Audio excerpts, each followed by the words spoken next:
Frugalsim videos are powered by Jetline Systems. Hello YouTube, this is Frugal, and this of course is IL-2 Sturmovik Battle of Stalingrad. It's not actually called that anymore, it's IL-2 Great Battles, because with all the various campaigns that they've added in now, it covers much more than just Stalingrad. With the recent release of version 4.0 bringing with it the official release of the Battle of Bodenplatte, I'm addicted to this thing. I'm in love with this thing. For those of you that don't know your history, and I actually had to look some of this up as well, even though I do know quite a lot of history, Bodenplatte was really, and I'm pronouncing that badly because I'm English, but it was really centered around an Axis offensive, so a German-led offensive, to cripple Allied air strength in the lowlands, so in particular the Rhineland.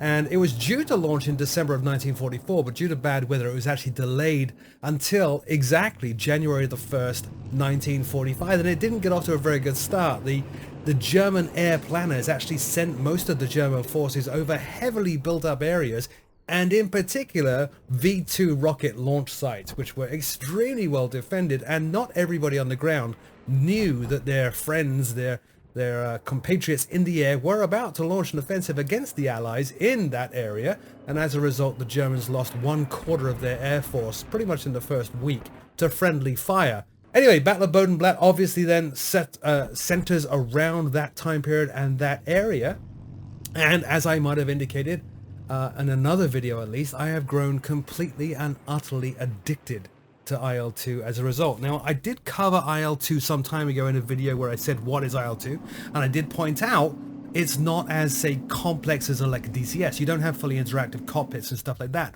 but that doesn't matter. You do have very, very accurate flight models and system models on the aircraft. They do behave exactly as they should. If you treat them badly, they fail exactly as they should. And the focus, therefore, really becomes on flying and air combat. And it is absolutely fantastic. I have grown so in love with this and so addicted since the version 4 release. I decided I would start a video. Win, lose or draw, I don't expect to live very long because I'm not very good at air combat, but I start a video series looking at a campaign. So let's go ahead and start that. You can see I'm already in a Mark 9 Spitfire. A little bit of trivia for you, by the way. The Mark 9 Spitfire was actually a stopgap while the British developed the Mark 8, which was going to be a far superior version of the Spitfire to anything that went before it. However, the Mark 9 was so popular and so effective that when the Mark 8 finally did get finished, most of the Allied pilots that flew Spitfires actually preferred to fly the Mark 9 than the brand new Mark 8. Crazy, huh? Anyway, let's go over here to Korea, and you'll see here it's going to come up. These are the campaigns that I have installed. So Moscow, Stalingrad, Kuban, and now the Battle of the Rhineland, or the low country around the Rhineland. So we're going to click on this one. I want to fly a Spitfire. And you'll notice that being Rhineland now, you can choose Great Britain or the USA, as well as, of course, Germany. I'm going to go Great Britain. Although America, another trivial fact for you, there were a couple of USA squadrons flying Spitfires back then as well. But anyway, we'll go over here. Now you'll see, for Great Britain, there are really 2 aircraft which were the primary focus of this period. So we have Tempest Mark 5 and the Spitfire Mark 9. You can see down here as well that this is actually happening. The campaign has various start points that you can join in. So the 9th, what is that? September 1944, October, December, and then all the way into February. So just after the start of this offensive. Interestingly as well, that's another thing with the Battle of Bodenplatte, is this whole time period is actually in a lull in the Battle of Bulge. So the Battle of Bulge was really in December 1944. Then there was a lull in the fighting, at which point the Germans decided that's when we're going to hit the Allies very, very hard. We are going to start with a little bit before that, so September 1944, in fighting in the Low Countries. Now what I can do is go over here and I can choose squadrons, and it will show me which aircraft these squadrons were flying. So there's one, number 401 Squadron RAM, which is Royal Canadian Air Force. We could do that one. We could do Falcon, again Royal Canadian Air Force. The City of Oshawa, Royal Canadian Air Force again. Lots of these are Royal Canadian. We even have, though, down here, the Punjab Royal Air Force. And, of course, number 80 Squadron Royal Air Force down here, which is going to be flying the Tempest, doing a lot of ground attack stuff.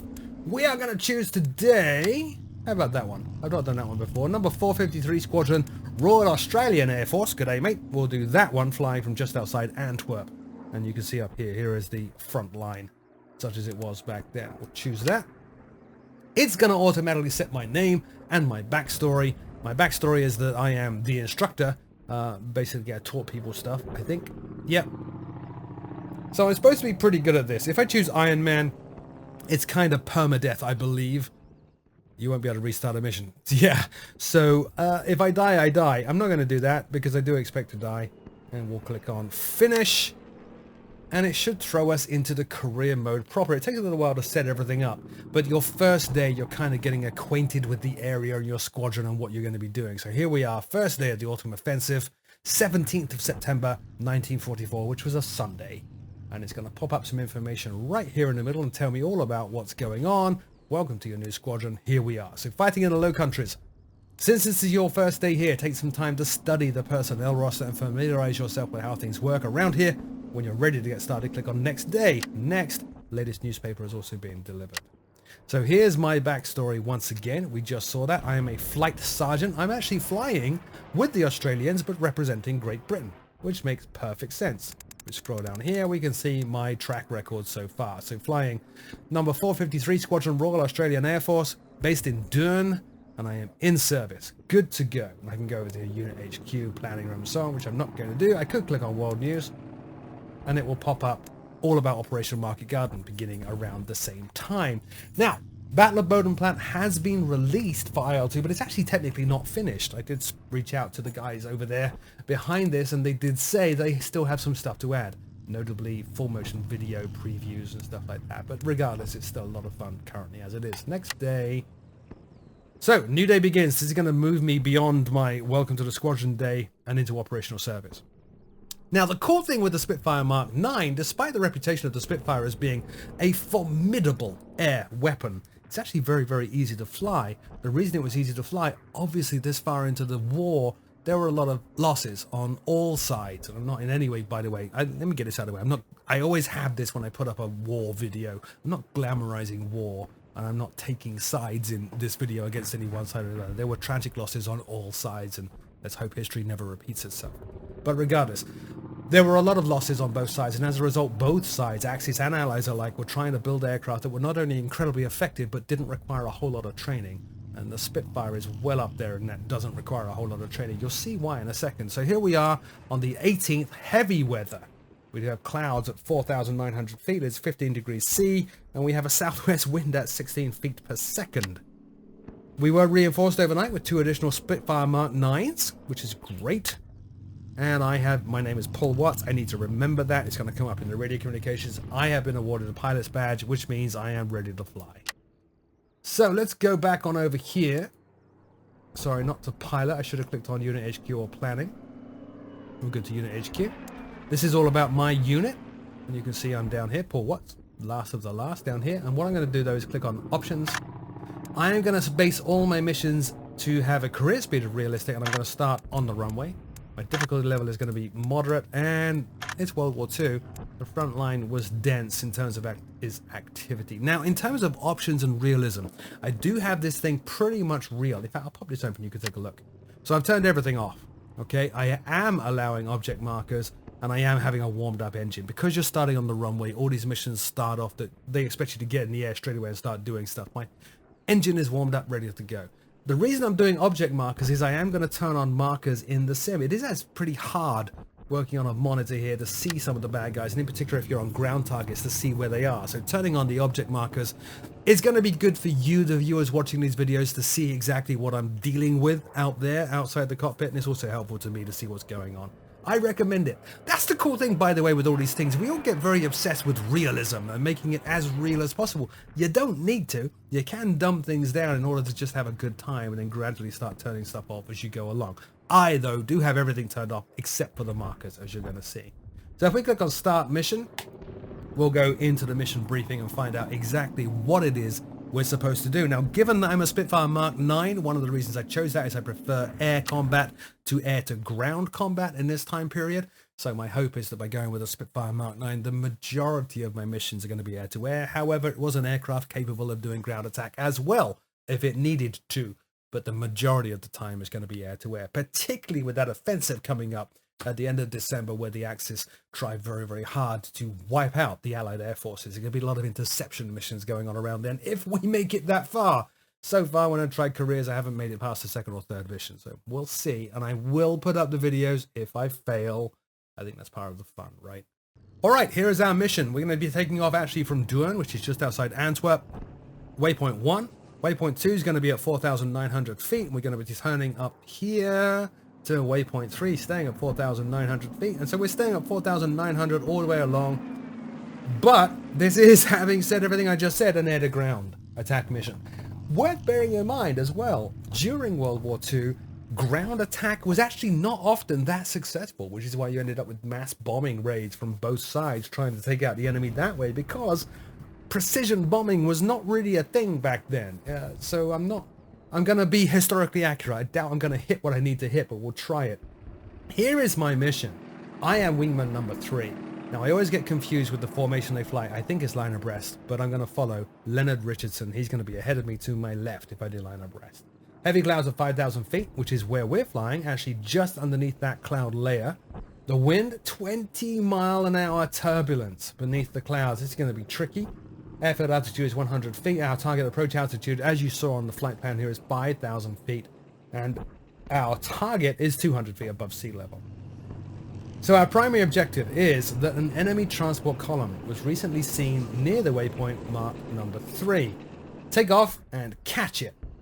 Now, because I do have access to the map, and I'm not sure if the map's going to be turned on actually in the cockpit, but I do have access to the map. I don't have the ability to see me on the map. So let's just review this flight plan just like the real pilots would have had to back in 1944. So I'm going to be taking off from a heavy city and flying on a heading of 119 degrees. Once I cross a river, there's a lot of intersections of that river here on the edge of a forest. So rivers, intersection, forest. Then I'm going to be turning onto a heading of 050 degrees. And I should pass nothing. There should be no built up areas, no civilization until Turnhout.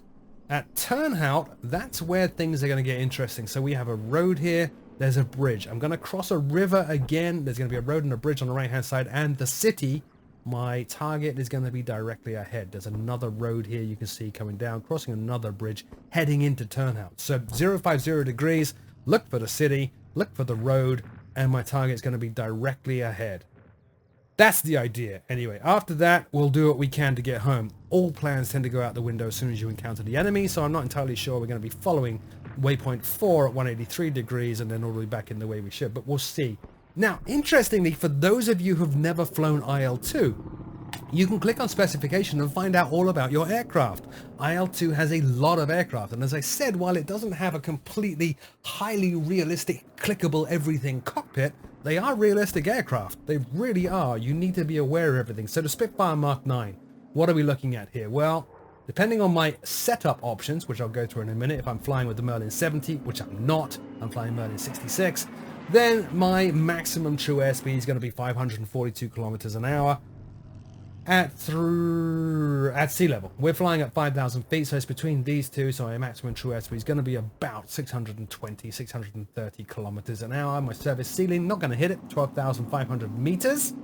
More importantly of all, though, is how we fly this. Now, if we go all the way down the bottom here, you'll see it will tell me my engine is equipped with an automatic governor of the manifold pressure that works when the throttle is above 1/3. So I don't need to worry about manifold pressure.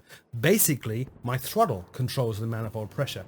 I have a 2-stage mechanical supercharger, which again is automatic, and it was in the real aircraft. I can manually switch it into the low gear. We're probably not going to be engaging a supercharger because we're not going high enough. I also have automatic mixture control. I don't need to worry about that. And I do have an automatic RPM governor, which controls the propeller pitch to maintain the required RPM. That is to say, I set the RPM with the prop pitch control, and then the governor maintains it no matter what I'm doing with the engine. So what do we do with that RPM after takeoff? Well, we can look up here and find out. Where is it? Here. So somewhere around here is going to be cruising speeds and all that kind of stuff. And what have we got? What have we got? Where have we got? Where is it? Where is it? Where is it? Always have a hard time finding this stuff, but you will see listed down here exactly what you want. Here we go. Takeoff mode. 3,000 RPM. Boost is plus 12.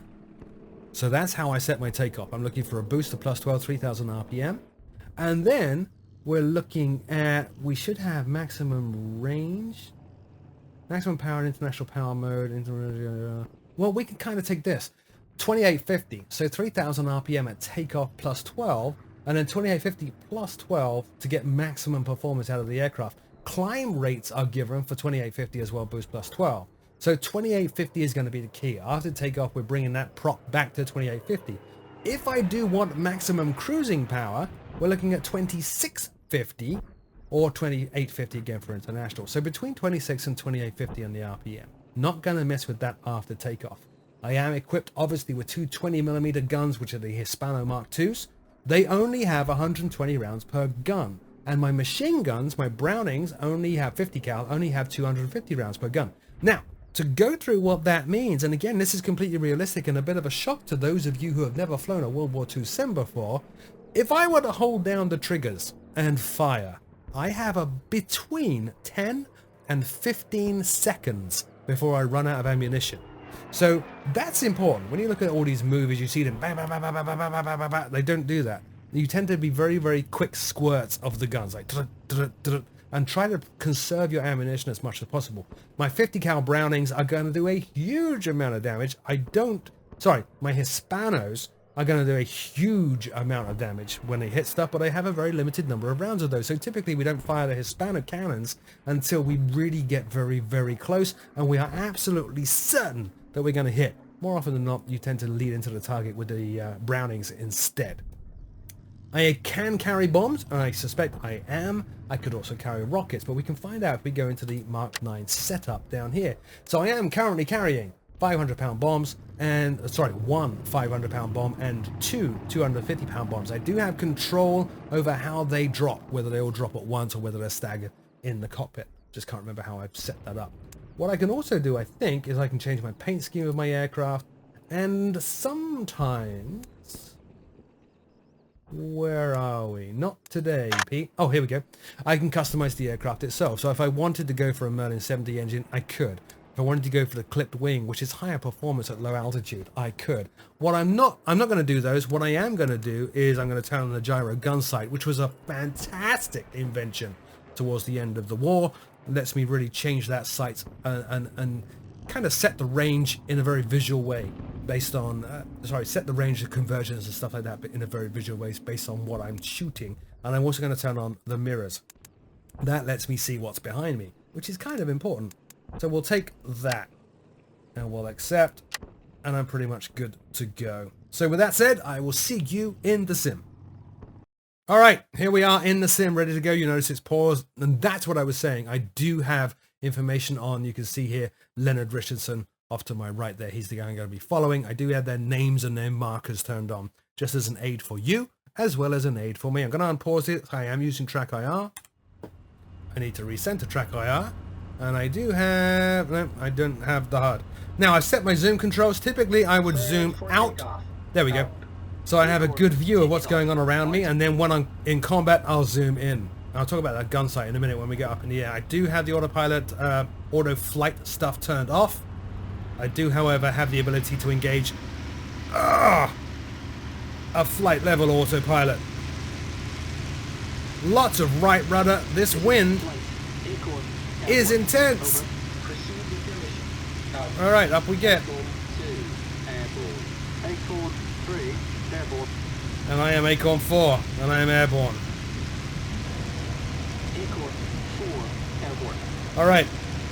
So now that we're up in the air, you can see my RPM there. We're going to bring that back to 2850. Leave it at full power. And catch up with our buddy Leonard Richardson up here. And try to get information. I'm going to follow his lead as to what the formation should be. Amazing graphics.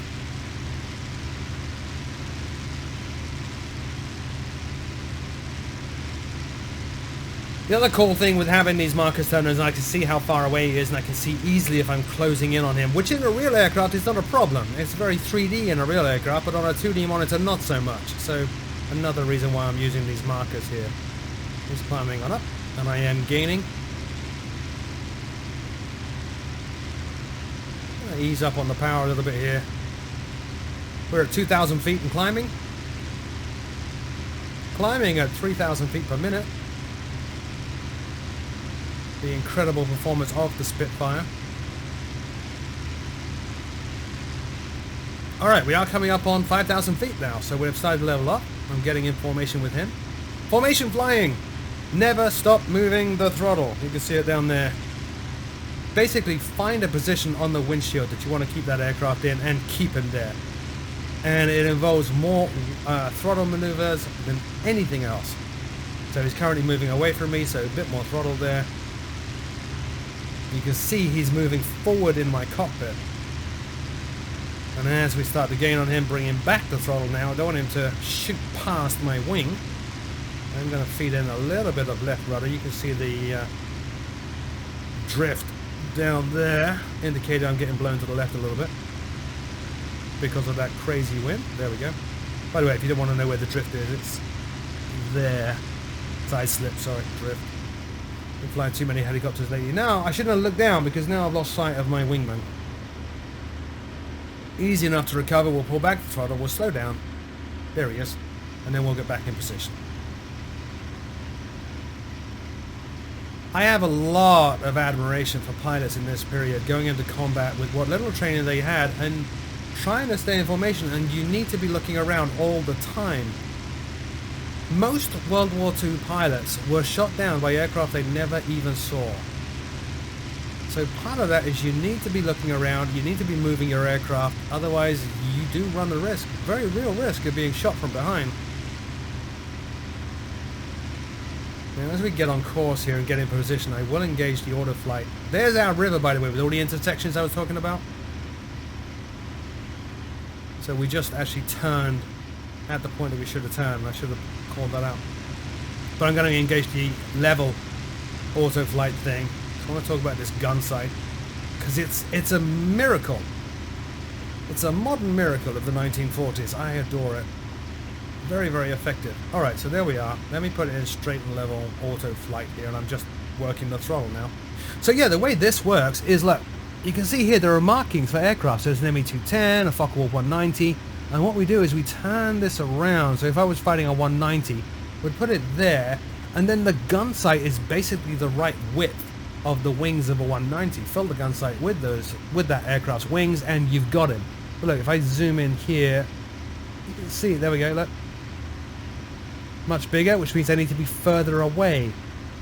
Much smaller means I need to be a lot closer in order to get a solid hit on that aircraft. That's how the gun sight works. Very simple.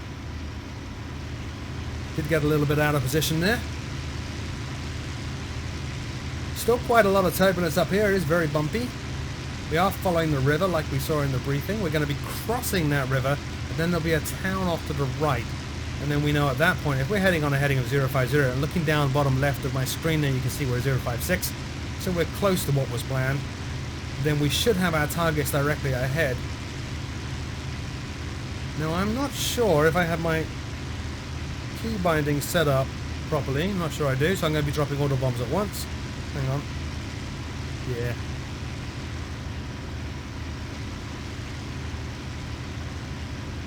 Which, to be honest, in this aircraft is fine. I want to get rid of those bombs as quickly as possible. I'm crippling the performance of this beast. For enemy aircraft. Free to engage. That's not us. Crippling the performance of this beast, particularly in air combat, by carrying those massive bombs underneath the wing. You can see them on the other aircraft there. Rather than me go outside in a loose position in this formation. So what have we got? Very hard to see with this early morning sunlight as well. Trying to remain in position. Not seeing any other targets. And again, having those markers turned on is a huge help. If you were in a real aircraft, you'd be able to see things a lot easier and quicker than you can on a computer monitor. So having those markers on is going to be a big help. But it's not a big cheat. You know, the markers, for example, for enemy aircraft or targets don't actually come on until it makes sense for them to come on. So when you would basically be able to see the targets in the real world, which is a neat thing, I think, in IL-2 and the way they developed it. Getting a little bit closer, easing up on the throttle. Remember, always adjusting the throttle. Just trying to stay in position with him. Oh, it's coming back towards me now, so we'll lose up. I don't want to lose sight of the fact that I am in a combat arena right now. And we have, at this point, crossed the front line.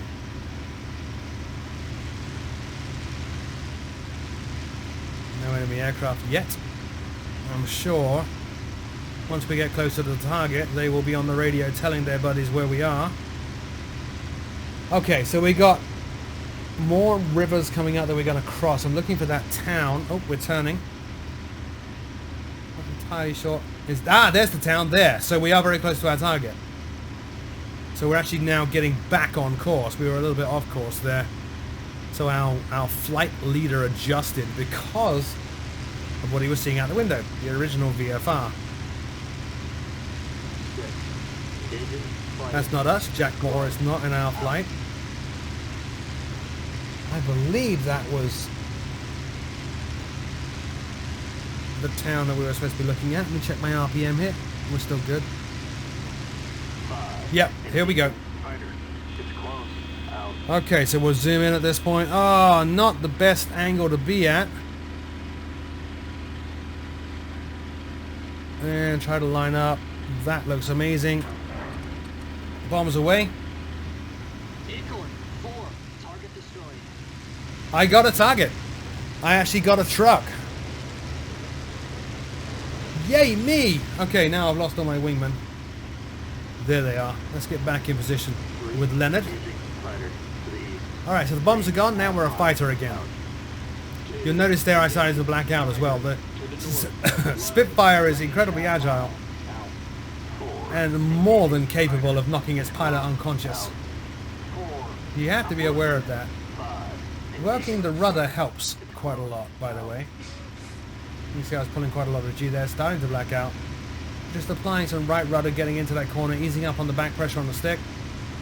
We did actually hit the target. I don't know if we're going to be doing any ground runs at this point. Let's see what my wingmen do.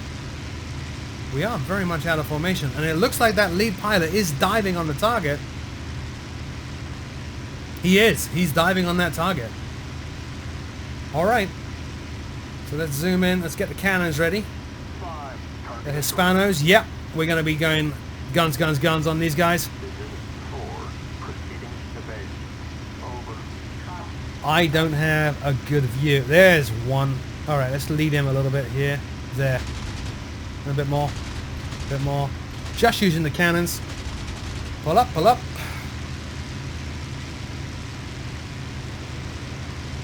Strange amount of gunfire. Oh, we have a fighter. We have a 109 on our right hand side. I was wondering where that gunfire came from in the air.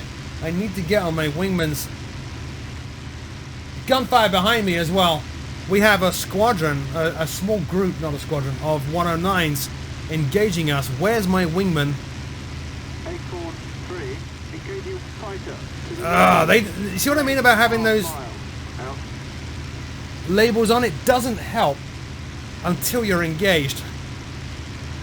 And even then it's not really a cheat. These guys crept up on us and really demonstrated what I was saying, that most pilots were shot down by the fighter they couldn't even see. Where's Leonard? I can't see these guys behind me. I'm getting shot. I got hit. Whoa! Yeah, I've suffered some serious damage. I've lost my wing. I'm bailing out. Eject, eject, eject. I didn't manage to eject. I think my pilot was already injured prior to that. I did take an aircraft down with me. He seemed to follow me in there. So that was the very short-lived career that I had. What a shame. I can restart the mission. Maybe I'll do just that, and I will see you next time. Thanks for watching.